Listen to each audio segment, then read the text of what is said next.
Hola, buenas noches. Debido al feriado que tuvimos el otro día, hoy vamos a hacer un pequeño video para que sepan un poco las actividades y de qué se trata esta semana, para que ustedes puedan salvar cualquier duda que tengan durante esta semana. Entonces yo les voy a compartir ahora la página lo que es la pantalla en unos instantes. Aquí estoy. Y ahí pueden ver. Entonces, lo que tenemos para esta semana, bueno, aquí están las actividades de la semana pasada, pero en esta semana vamos a ver de qué se trata. Lo que se trata es establecer las experiencias sobre un conocimiento basado en la neurociencia durante la formación académica que aparece, ¿no? Y vamos a ver argumentos sobre la atención. Para ello, ¿qué tenemos? Como siempre, vamos a ir viendo, tenemos unas instrucciones y tenemos la presentación de la semana número 2 y el programa de aulas felices. Es lo que se llama inteligencia emocional. Para ello tenemos unos videos sobre neuronas espejo y sobre el cerebro en búsqueda de la verdad. Para las actividades tenemos la actividad número 3 y la actividad número 4, un foro y una actividad. Lo que pasaremos es a ver un poquito el tema que se refiere a esta semana. Este tema busca encaminarnos hacia la atención desde lo que hemos visto desde las... Vamos a ver. La atención desde las neurociencias. Entonces vamos a ver un poquito. Siempre, entonces tenemos un sino siempre que seguimos en la pedagogía y en la didáctica. Y tenemos que educamos, no es simplemente imponer información a la memoria, por eso es lo importante que vamos a ver lo que se trata la atención y lo que se trata, lo importante de que esa atención después se reproduzca y todo el conocimiento y todo aprendizaje vaya a la memoria, ¿no? Y eso se da un sentido. Entonces ahí hay un sino para seguir. Tenemos también la atención, lo vamos a ver como un centro, ¿no? Un conjunto, en donde tenemos un cuerpo, un cerebro, una mente y un medio, ¿no? Todo eso lo conseguimos y lo concebimos como una unidad. Y hay que estudiarlo. Dentro de la neurociencia hay que estudiarlo en un todo. Entonces, cuando dirigimos la atención, vamos a ver cómo operan biológicamente nuestro cuerpo, nuestro cerebro, nuestra mente y nuestro medio ambiente. Muy bien. Entonces lo comprendemos todo ello como una unidad, ¿ya? Y estudiamos todas esas partes. Para ello, ¿qué tenemos también? Que considerar aspectos relacionados como el sistema atencional. Simplemente tenemos un bombardeo constante, por un lado, por otro lado.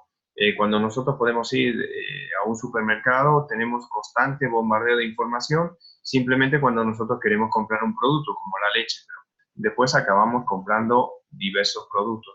Esos estímulos que nos llegan a través de los sentidos es lo que nos obliga a veces a consumir. Entonces, tenemos que ver qué hacer en nuestro cerebro con esa sobrecarga, ¿no? Entonces, tenemos que dirigirnos a distintos tipos de atención que vamos a ver después, ¿no? Para no entrar en una... Para ello, ¿qué tenemos? Las redes Hebbianas. Todo eso se produce una ruta, que esa ruta nos da un camino hacia un estímulo. Se activa ese estímulo y compone circuitos específicos más pronunciados. Entonces, hacemos una tarea y ya nos especializamos. Para eso, ¿qué tenemos que realizar? Siempre en el aprendizaje hay que construir, reforzar, modificar, eliminar, tanto voluntariamente como involuntariamente, pero siempre hay que trabajar con esas redes Hebbianas. Para eso tenemos lo que se llama la neuroplasticidad y las redes Hebbianas. Si hemos hablado que la capacidad que tiene nuestro cerebro de absorber aprendizaje durante toda su vida, no hay un límite, es lo que hablamos, educación para toda la vida, ¿ya? Y tenemos unas redes que se van creando con el sistema atencional y después se pasan a la memoria, entonces tenemos la capacidad de aprendizaje. Para eso tenemos que si se implican esas redes, puede haber una parte que sea ese aprendizaje emocional o cognitivo ejecutivo. Sí o sí, tienen una diferencia. El ejecutivo es mucho más lento, requiere más consumo, ¿ya? Tanto de energía, de ATP, y es fácil de olvidar. El emocional es rápido, duradero, inolvidable. Muy bien. Para ello tenemos que tener que la experiencia. Entonces, todo aprendizaje se produce a través de experiencia. Por eso se dice que a nivel cerebral tiene unos TIC. Por ejemplo, crear nuevas experiencias. Viajar, creamos nuevas experiencias. Tener idiomas, también. Entonces, eso crean nuevas conexiones. Y generan una ruta neuronal fuerte, ¿ya? Que traspasa más allá y se queda en una memoria a largo plazo. Por eso tenemos que darle experiencias y actividades. Gratas también y emocionalmente positivas. Sabemos que las negativas se eliminan, no quedan en lo que es la memoria, ¿ya? Y no pasan a una atención. Entonces, no se podrían repetir. Para ello también somos conscientes que hay una extensa ramificación de lo que se llaman las dendritas de las células piramidales del hipocampo. ¿Pero por qué nos paramos ahora a ver el tema del hipocampo? Simplemente porque es donde se almacena esa memoria explícita, donde se hace sinapsis en este tipo de células y se producen cambios significativos de fuerza entre las conexiones, debido a la plasticidad, al almacenamiento que nosotros tenemos, al concepto de multialmacén. Entonces, el hipocampo es el responsable de almacenar esa memoria. Entonces ya la localizamos, lo tenemos localizado en una parte, como pueden ver, ¿no? Lo tenemos ahí localizado y podríamos ir viéndolo en esta estructura. Perfecto. De ahí continuamos con qué. Hay aspectos relacionados con lo que se llama, lo que decíamos, ¿no? ¿Cómo podemos crear esas conexiones? ¿Cómo podemos crear esas conexiones cerebrales? ¿Cómo podemos mejorar esas conexiones cerebrales? Bueno, puede ser a través de, hemos dicho, experiencias nuevas. Y una de las experiencias nuevas que puede ser es a través, es a través de ¿qué? De la música. Muy bien, la música, viajar, entonces todos esos aspectos podemos considerar para crear nuevas conexiones entre las redes. Entonces, imagínense, cotidianamente nosotros manejamos, por eso la educación para toda la vida, y que hemos dicho que el aprendizaje tiene que ser algo que nos signifique, nos vamos adaptando, ¿ya? Desde que nos levantamos, realizamos miles de actividades. De eso pasa a ser algo que es analítico. De algo subjetivo pasa a algo analítico, ¿no? Y eso es a través de ¿qué? De la función atencional. ¿Ya? Pasa a situaciones complejas y de situaciones insignificantes a más importantes, dependiendo de que los diferentes grados o niveles de compromiso que nosotros encontramos en cada una de las actividades. Entonces, ejercemos y utilizamos el sistema atencional. Después, comprometemos al hipocampo para la memoria. Entonces, simplemente, ¿qué vamos a ver? Que la atención es un complejo, ¿no? Sistema de componentes que actúan entre ellos, con funciones cerebrales. Pero volvemos otra vez al concepto de multicomponente, que nos permite verlo como una unidad y en donde está cuerpo, cerebro, mente y medio ambiente. Dentro de las neurociencias también vamos a estructurar el concepto de mente, ¿no? Lo que nos queda, lo que nos imaginamos, lo que desarrollamos, ¿no? Pero para todo ello necesitamos ejercer atención cuando filtramos información, cuando seleccionamos, cuando atendemos, ¿no? Bueno, cuando atendemos también tenemos aspectos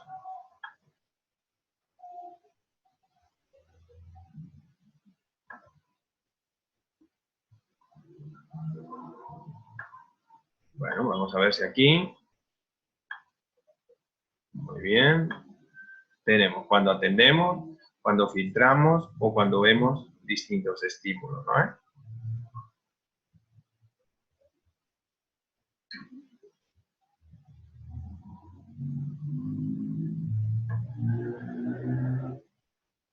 Entonces,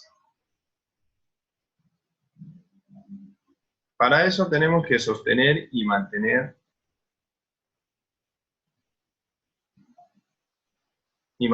todo lo que es la atención.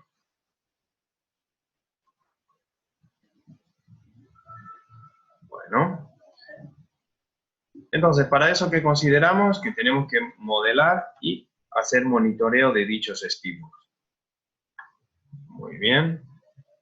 Para ello, el mecanismo implicado en la activación del funcionamiento del procesamiento siempre va a seleccionar, distribuir y mantener toda acción psicológica Entonces tenemos que ver que lo vamos a nosotros regular voluntariamente a través de nuestros pensamientos y sentimientos, ¿no? Y si no, lo inhibimos para no afectar la hiperactividad o algún problema de atención.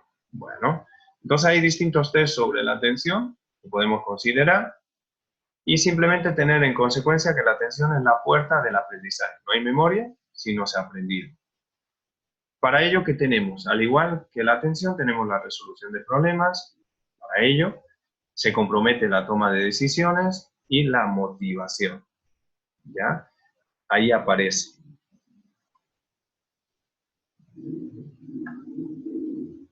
Estoy viendo ahora mismo si tenemos compartido o no tenemos compartido la pantalla. Ahí está. Ahí está compartido, ¿no?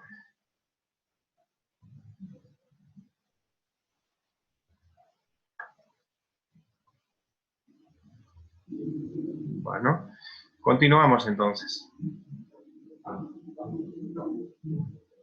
Tenemos que hay constructos o procesos cognitivos, ¿no? Que dirigimos la atención. Muy bien, seguimos entonces. Que todo estímulo se tiene que controlar o inhibir, dar una respuesta, ¿no? Ahí entra nuestro control de nuestros pensamientos, son nuestros constructos. Lo que tenemos nosotros como pensamiento es lo que nos regula. Por eso aparece el multicomponente que tenemos ahora relacionado como es la mente, ¿no? Es el pensamiento y el sentimiento que nos regula hacia la conducta. Para ello tenemos una definición, que la atención simplemente es tomar de la mente de una forma clara y vivida un objeto entre los que aparecen simultáneamente el hilo de pensamiento. Implica ciertas cosas, entre otras, que hay que focalizar siempre, la concentración y la conciencia que constituye su esencia. Bueno, es una buena definición de Williams.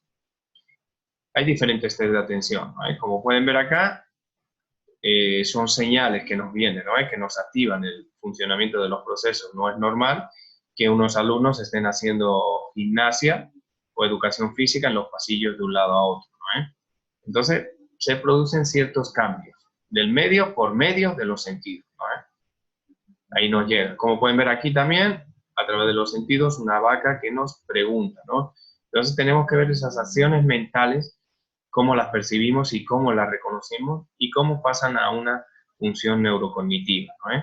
Eso es lo que se llama los procesos cognitivos, ¿no? Que tienen que tener una coherencia, continuidad y la motivación. Para ello, está localizado en una parte que hemos dicho y es vulnerable también a lesiones. Aquí tenemos un poco la clasificación sobre la atención, ¿no? Puede ser dependiendo de los mecanismos, del objetivo, de la modalidad, de la amplitud, de la manifestación o del grado de control. Entonces, ahí tenemos una clasificación que pueden ver. Para eso se toman una serie de test para ver qué tipo de atención se generaliza. Pero también puede ser una voluntaria o espontánea. Como hemos visto, la voluntaria, mayor consumo. La espontánea no. Y necesita ambientes ricos. Muy bien, aquí tiene también, dependiendo de los procesos implicados, ¿ya? Y de la información recibida, lo hacemos a través de SAR, que es un sistema de atención del aprendizaje reticular, que está ubicado, sí o sí, a nivel del tronco encefálico y de la amígdala. Después vamos a ver la amígdala para qué, ¿no? Codifica esas experiencias similares y lo almacena a largo plazo. Bueno, como pueden ver aquí tenemos con diferentes experiencias cómo lo han almacenado en la memoria y qué partes se iluminan, por decirlo así. Bueno, también podemos tener modelos o componentes de las redes, dependiendo de los neurotransmisores que nos lo permiten, ¿no? Cuando utilizamos una atención selectiva, o una sostenida, o una atención ejecutiva, y en qué parte se encuentra, ¿no? Muy bien, según sus estructuras, según el neurotransmisor y según su función. Aquí estarían localizadas, ¿no? Como hemos visto, según si es de alerta, de ejecutiva o de, como hemos visto, de orientación visual o selectiva. Bueno, podemos utilizar. La persona que lo descubrió es Michael Post. Entonces aquí tenemos una atención mantenida y sostenida, de alerta, ¿no? Una atención sostenida y vigilada, ¿no? Bueno, se mantiene el foco. Una atención focalizada y selectiva. ya que es una orientación visual. Después tendríamos una atención ejecutiva o control de atención dividida. Diferentes tests. Y aquí tenemos un poco la evaluación según las tareas que nos llevan a ella, ¿no? Una focalizada, dividida, alternante y sostenida. También tenemos unos procedimientos para promover la concentración en aula. Tenemos la individualidad, los conocimientos a través de las emociones, la creatividad y el miedo, y el conocimiento del funcionamiento del cerebro. Para que eso y tenemos que tener un control de las emociones. Aquí aparece un aspecto relacionado con la inteligencia emocional. ¿Cómo producimos esas conexiones? Muchas veces con el pensamiento y nuestros comportamientos, ¿no? Generamos información y lo ponemos en práctica en nuestra vida, como decíamos. Para eso aparece el SAR, que es el sistema de activación de atención. Tras esa fluida información y alcanzan las redes neuronales cognitivas superiores en los lóbulos prefrontales, como ven en la imagen. La amígdala aparece como ¿qué? Como en todo lugar donde nosotros transmitimos seguridad y conexiones positivas, la amígdala, que se activa cuando es una defensa, nos encontramos cómodos, ¿no? Eso, encontrarnos cómodos facilita que se produzca mejor aprendizaje. Para ello tenemos que crear variaciones en los estímulos sensoriales, cambio de voz, ritmo, colores, movimiento, tamaño, táctiles. Eso es importante para focalizar la atención. Para eso utilizaríamos el SAR, ¿no? Que es el núcleo emocional a través del sistema límbico, y da un significado emocional al significado, ¿no? Es el acceso a lo que se llama el cerebro racional, ¿no? Lo que se va hacia la memoria a largo plazo. Bueno, todo hecho vamos a hacer en condiciones que no creemos estrés, ¿no? Ni aburrimiento, ni quemazón cerebral, como se puede decir. Y aquí aparece la amígdala, que es el centro de la emoción del cerebro, en el sistema límbico, y nos da la información potencial que se va a largo plazo. Ya es la emoción positiva, como puede ser, ¿no? Aquí tenemos la toma de decisiones, como veíamos, ¿no? Y aquí la encontramos el control de impulsos, y aquí encontramos la amígdala.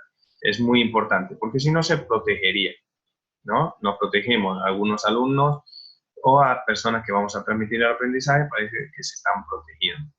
Muy bien, entonces parece que a veces utilizamos como la dopamina, ¿no? Durante una experiencia agradable, ¿no? Y si se vuelve, ¿no? La liberación de este neurotransmisor. Entonces, si aparece al contrario, sería, bueno, entre amilasa, ¿no? Entonces podemos utilizar el humor, la música, ¿no? Ahí para producir. Aparece que la autoconciencia y modelar las respuestas emocionales. Para eso lo tenemos. Y ahí aparecen los lóbulos prefrontales, que tienen la capacidad para conocerlo en el aprendizaje, de planificar el futuro, de adaptarse a los cambios, de controlar los impulsos, de la automotivación y la creatividad. Por ello tenemos también que manejan los estados emocionales, la frustración y la empatía, y la elaboración de los valores. Muy bien, todo eso controlando nuestras emociones. Entonces hay una disputa entre la amígdala y el lóbulo que lo llamamos frontal, ¿no? Entonces ahí aparece la empatía, ¿no? El que tenga la empatía del alumno con el alumno, el docente con el docente. Y ahí aparece lo que llamamos el tema de la estructura de las neuronas espejo, ¿ya? Después aparece otro punto muy interesante sobre la creatividad y el miedo al error, ¿ya? Las personas creativas son visionarias, flexibles, ¿no? Entonces, siempre hay un bloqueo, ¿no? Es el enemigo del pensamiento negativo. Entonces, nosotros tenemos que validar ese error como herramienta de aprendizaje, ser creativos, ¿no? Y dejar utilizar esa inteligencia emocional, ¿no? Volar a la imaginación. Para eso contamos desde la neurociencia, desde este paradigma en que todos somos diferentes, ¿no? Tenemos diferentes formas de estructuras cerebrales, y con ello también problemas y elaborar productos, ¿no? Entonces, es más allá de la inteligencia lógico-matemática, ¿no? Aparece en la inteligencia múltiple, bueno. Entonces, dejamos que se ejerciten en un abanico y que conozcan sus fortalezas y debilidades, ¿ya? Debemos personalizar el aprendizaje, ¿no? Y aparece lo que es la práctica neuropsicológica, sí o sí demanda un conocimiento y flexibilidad. Y aparece curiosidad y creatividad bajo el trabajo cotidiano. Un poquito esto es lo que nos ha llevado esta semana. Ya, vamos a ir viendo ahora, nos toca ver las actividades de esta semana. Tenemos la actividad número 3, vamos a ir viéndolo, que es un foro donde tienen que participar en una serie de preguntas, qué estímulos y estímulos generan dichos cambios y cómo puedo producir o predecir patrones de respuesta. Bueno, aquí tenemos una experta que va a utilizar la inteligencia emocional y lo que hemos hablado, la empatía. En el texto número 2 es sencillo.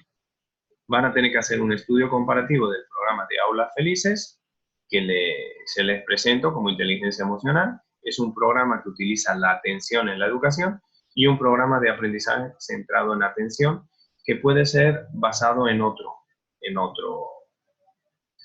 otra pedagogía, ¿ya? Por ejemplo, el programa de Aulas Felices se basa en ¿qué? En inteligencia emocional, ¿no? En producir espacios de disfrute. Entonces, para eso utilizamos este programa, realizamos la lectura y hacemos un cuadro comparativo. ¿Cómo se diseña un cuadro comparativo? Bueno, lo tienen acá, ¿no?